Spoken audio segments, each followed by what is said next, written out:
Hello everyone, this is Eliza May Giselle here at Peak Motors, Jose Abad Santos, Manila Branch. Guys, for today's video, ipapakita ko sa inyo ang ating 2025 Montero Sport GLS Automatic.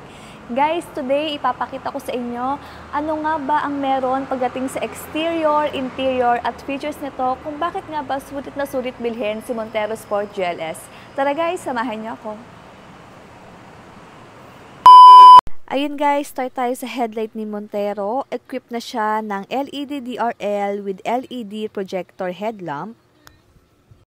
And guys, pagdating naman sa gulong ni Montero Sport GLS, guys, naka 18-inch alloy wheel na siya. Pwede rin natin itong i-transform into Black Series looks. Papalitan natin siya ng black mags para pormadong-pormado na ang ating Montero GLS. Ayan. Punta naman tayo sa ground clearance ni Montero. Naka 218mm na siya guys. Mataas na siya compare sa ibang variants kaya pwede siya sa rough road or even sa bahaman. And then guys, lipat naman tayo sa kanyang side mirror. Guys, etong side mirror ni Montero is equipped na siya with LED turn signal light. Nandito na rin naka-equip yung kanyang 360 camera. Ayan.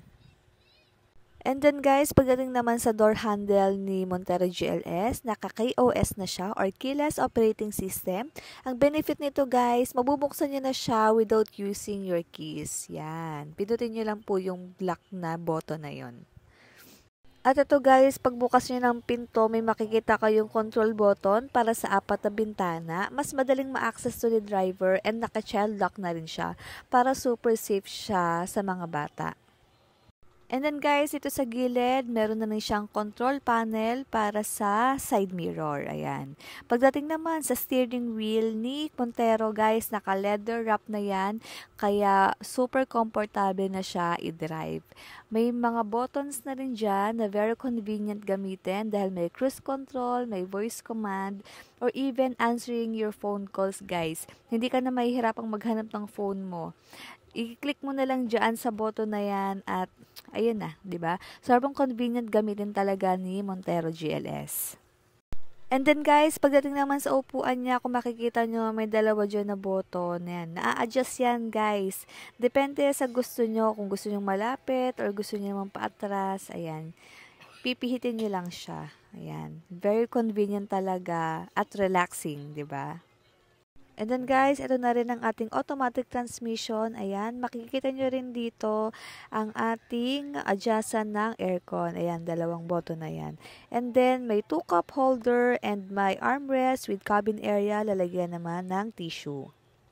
Guys, dito naman tayo sa likod. Kung makikita nyo yung second row, sobrang luwag pa rin niya. Yung mga upuan niya naka-leather wrap na rin, kaya sobrang linis tignan ni Montero. And then guys, may armrest na rin yan with 2 cups holder. Ayan, para more relaxing tignan habang nasa biyahe ka.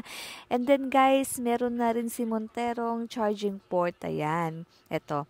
Hindi ka na may stress kung saan ka mag-charge habang nasa biyahe ka. Binigay na lahat sa'yo ni Montero. Pati yung third row, binigay na rin sa'yo. Sobrang luwag pa rin yan. So, ayan guys, full shots tayo sa driver area. Kung makikita nyo talagang sobrang modern looks talaga ni Montero GLS. Talagang hindi ka talaga magsisisi once na binili mo to. And then, back area naman guys, yan, sobrang spacious niya. Yung aircon, nasa side na rin. Ma-adjust mo na siya anytime you want kasi nasa gilid na siya. Ayan, sobrang convenient. Pagdating naman sa back, yung taillights niya, naka-LED na rin yan. May camera na rin yan sa likod. Kaya, super safe talaga i-drive ni Montero GLS. So yun guys, yun ang quick look sa ating Montero Sport GLS Automatic. Guys, huwag natin kalimutang mag-like, share, and subscribe para sa susunod pa nating mga car contents. Kung gusto niyong mag-avail, kontakin niyo po ako sa aking mobile number 0985-400-2614.